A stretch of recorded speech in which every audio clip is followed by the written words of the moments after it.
Madame, Monsieur, bonsoir. Bienvenue à Histoire d'argent, notre émission consacrée à l'économie du Cambodge et aux petits métiers. Aujourd'hui, nous parlerons des sujets sociaux. Le premier, oui, interviewer Monsieur Songthul Fernandez, qui est l'inventeur de ce système, de cette formule très originale. Bon, à tout à l'heure.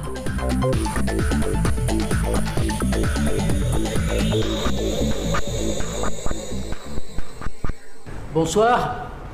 Monsieur Songthul Fernandez, vous êtes avec nous ce soir pour nous parler d'un sujet bien particulier. Vous êtes un professionnel du tourisme.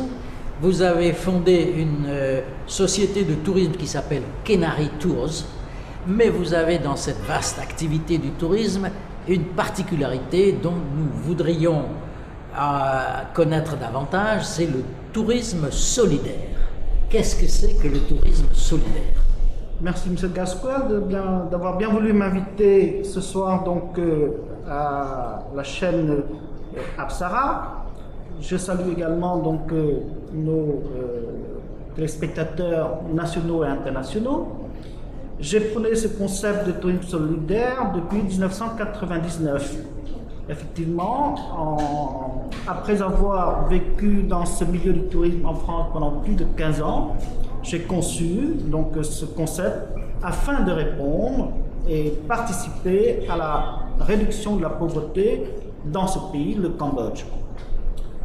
Le tourisme solidaire s'inscrit dans le tourisme durable par la maîtrise du flux touristique et également par la maîtrise du terrain et de son environnement.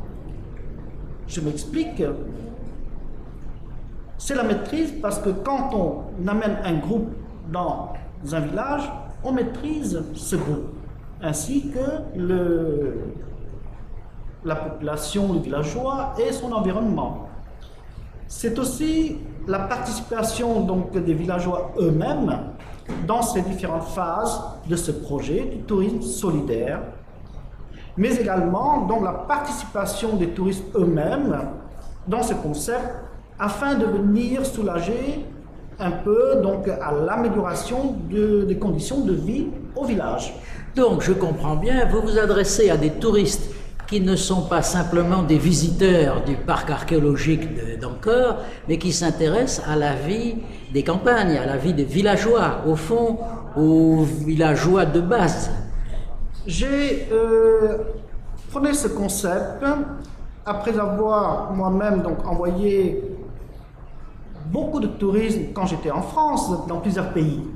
Et j'ai constaté que les touristes sont émerveillés lorsqu'ils prennent le trajet d'un point à un autre, voyant des paysages de rizières vertes. Ils ont envie de s'arrêter pour prendre des photos, mais ils n'ont aucune possibilité de rentrer en contact avec la population. Et de ce fait, ce concept de tourisme solidaire par la construction d'une maisonnette en bois pour une famille de paysans déshérités permet aux touristes de rentrer dans le village et de comprendre ce milieu. Voilà. Est-ce que vos touristes, vos visiteurs sont d'avance avertis qu'ils vont avoir cette expérience particulière? Est-ce qu'ils sont volontaires? Comment est-ce que ça marche? Comment est-ce que vous leur présentez votre idée de tourisme solidaire? Je travaille premièrement dans le tourisme de masse, c'est-à-dire donc ce qui demande le plus au niveau du tourisme au Cambodge. Ce qui demande le plus du tourisme au Cambodge, c'est du tourisme culturel en fait. Les gens viennent visiter d'abord, comme vous saviez aussi, le parc archéologique, bien sûr, en particulier en Angkor Wat. Bien sûr. Et après cela, s'ils ont un peu de temps, ils vont faire ce trajet entre Siem Reap pour venir jusqu'à Phnom Penh, pour ensuite repartir de Phnom Penh, puisque les deux aéroports sont des aéroports internationaux. Donc, les gens participent à ce tourisme culturel, mais nous leur proposons en amont, c'est-à-dire depuis la France, un petit plus. Oui. De venir donc participer à la construction d'une petite maisonnette qui coûte toute opération confondue, 1000 dollars. 1000 dollars pour une maisonnette. Oui, c'est pas... C'est pas très cher. C'est pas très cher. Alors comment elle est cette maisonnette? Comment est-ce qu'elle est? Ça n'est pas une tour en béton? Non, c'est une maisonnette traditionnelle, Oui. comme toutes les maisons au Cambodge, respectant donc Oui. l'architecture, l'harmonie donc Oui. rurale. Sur pilotis. Sur pilotis, en bois. En n'est-ce bois. pas? En bois. Donc nous jouons la transparence. Oui. On leur montre le taudis Oui. qui est sélectionné au préalable. Oui. Hein, et la personne bénéficiaire de nouvelles maisonnettes.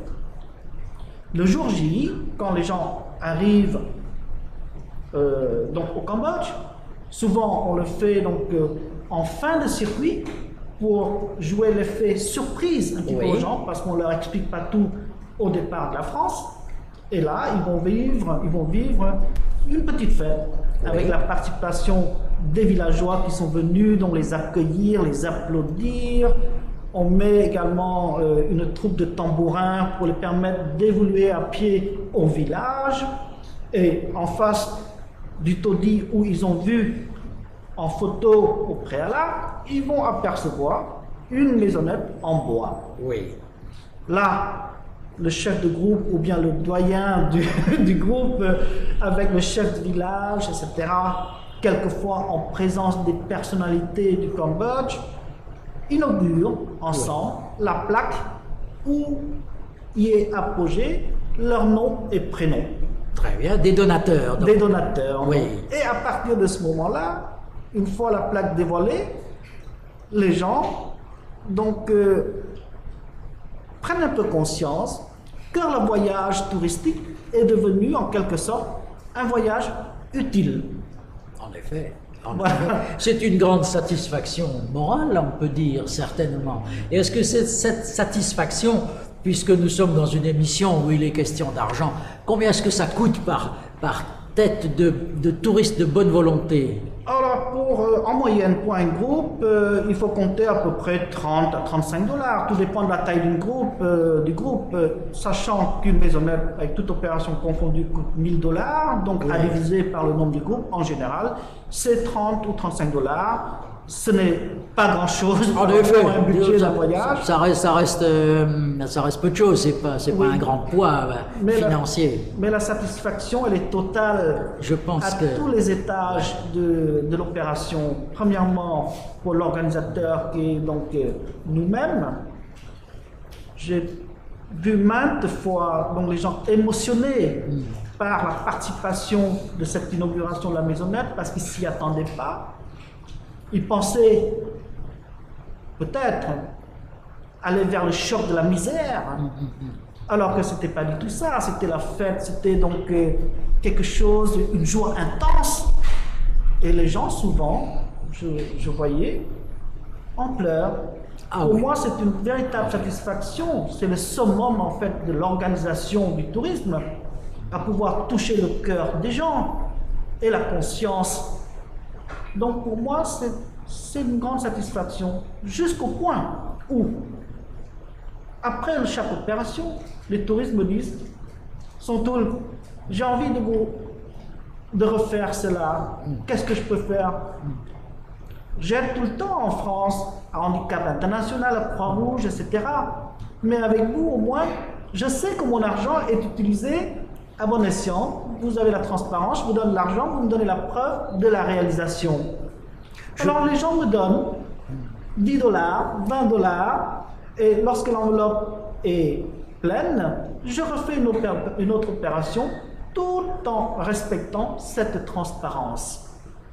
Je crois que votre formule est tout à fait convaincante. Je crois que le génie, le mot est peut-être un peu fort, mais disons, l'excellence de l'idée vient de ce contact direct entre le donateur et le bénéficiaire, entre le riche et le pauvre, disons, qui là peuvent fraterniser au lieu de se séparer, de ne jamais se rencontrer. C'est une excellente idée. Mais alors, j'ai une question au passage. Une chose que je ne comprends pas bien. Vous amenez vos touristes donc dans ce village. Je crois qu'il en existe 3 de ces villages. Vous nous le direz. Mais est-ce que c'est à ce moment-là qu'ils donnent leurs 30 dollars ou bien est-ce qu'ils l'ont donné avant? Et quel délai y a-t-il entre le moment où ils donnent volontiers ces 30-35 dollars et le moment où ils voient la maison? Il faut bien le temps de la construire, cette maison. L'argent est collecté depuis la France, Oui, pas sur place. Nous vendons, bien sûr, comme toutes les agences, un circuit, n'est-ce Oui, pas, oui. comprenant 3 jours à Siem Reap, 1 jour à Phnom Penh ou Oui. autrement. Et à partir de cette proposition en France, l'agence française propose ce petit plus. C'est-à-dire, est-ce que vous voulez participer à une opération sans perturber donc l'itinéraire et le délai du circuit? Alors, si les gens acceptent de suivre et de participer donc, à l'opération, donc ils payent un petit supplément de temps, de 30 ou 35 dollars. absolument clair, oui. Ce qui nous permet de préparer l'opération en avance, c'est-à-dire aller dans le village, sélectionner donc le bénéficiaire de la maisonnette. La sélection est facile parce que il y a tellement de cabanes, de gens déshérités pour comment dire, Qui mérite une meilleure maison. qui mérite donc cette donation, voilà, Oui. qu'on envoie par la suite donc en France afin qu'ils sachent l'état initial. Je comprends bien. Donc tout est préparé en avance. En avance, voilà. Et quand les gens arrivent sur place, Tout est prêt. ils peuvent voir leur maisonnette. Voilà. Oui, oui, c'est bien clair. Et donc le délai en fait de l'opération dure à peu près 3 semaines entre la sélection et la réalisation. 3 semaines pour 3 construire semaines cette pour construire. maison. Voilà. Ouais. Une petite cabane en feuilles, ça se démolit en quelques heures, n'est-ce pas? Et la construction d'une maisonnette, bon, c'est de l'ordre d'une semaine, avec l'achat Une de semaine. matériel, etc. Mais alors dites-nous au passage, tout de même, il n'y a pas de... vous ne pouvez pas avoir l'électricité pour ce tarif. Vous ne pouvez pas avoir l'eau courante. Oui. Ça paraît impossible. Alors, dans ces villages, souvent, et c'est la plupart des gens jusqu'à aujourd'hui, sachez que les villages au Cambodge n'ont pas d'électricité, la plupart des villages. Donc cela ne change pas les choses. C'est clair avec une batterie de voiture, bien souvent. Oui, donc les gens continuent donc à s'alimenter en électricité avec des batteries de voiture. Ils n'ont forcément pas non plus d'eau courante. Bien sûr.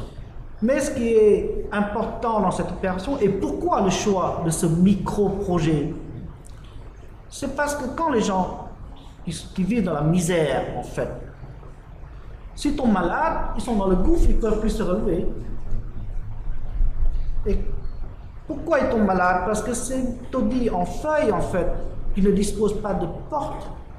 Et pendant la saison de mousson, comme vous savez, donc au Cambodge, c'est des pluies diluviennes. Les gens prennent la pluie, les moustiques, etc. Et ils tombent souvent malades. Une maison en surpilotis telle que nous leur proposons n'est pas grand-chose, mais en fait ça permet donc aux villageois de dormir à l'abri. C'est un énorme pluie. progrès, je crois Voilà. qu'on peut le souligner, Voilà. entre quelqu'un qui dort par terre, dans la boue, sous la pluie, et quelqu'un qui dort au sec, abrité de la pluie, mais la différence est Ces énorme. conditions d'hygiène, vous voyez, d'une part, et d'autre part, la sécurité, un nouveau souffle. Ils ont pour une fois donc une maison avec une porte qui se ferme, qui peut se fermer avec un cadenas. Les gens reprennent confiance. Et c'est vrai, j'ai pu constater au fil des ans que certaines familles ont réussi à faire des extensions de leur maisonnette.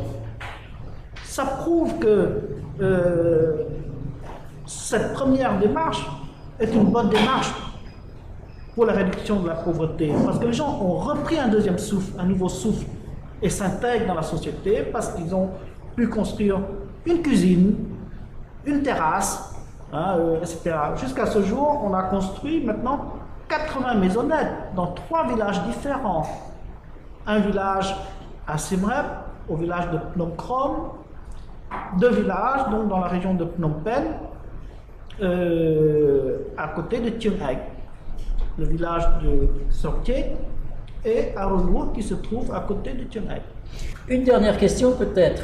Est-ce que vous trouvez que les gens qui s'intéressent à cette formule, je parle des touristes, augmentent? Est-ce que le nombre augmente? Est-ce que vous êtes confiant pour l'avenir? Est-ce que la formule plaît vraiment aux touristes de plus en plus?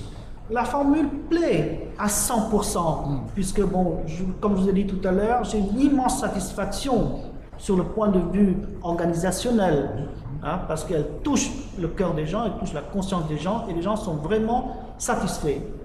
Mais notre faiblesse, c'est que nous n'avons pas de moyens de diffusion. Je suis une petite entreprise privée, n'est-ce pas? Et pour vendre ce concept, il faut d'abord briser le syndrome de la misère pour que les gens y participent. Mais lorsque les gens participent à ce concept, ils n'ont que des satisfactions. Et c'est la raison pour laquelle je fais appel au gouvernement, aux institutions, afin de promouvoir ce concept. Parce que, comme vous pouvez le constater, c'est une technicité touristique qui marche et qui correspond aux besoins du pays et qui correspond à l'énoncé de la politique du gouvernement à vouloir réduire la pauvreté au pays. Monsieur Somtoul Fernandez, je crois vraiment que vous méritez qu'on fasse connaître ces idées, et nous, ici, à Apsara TV, nous faisons ce que nous pouvons dans ce sens.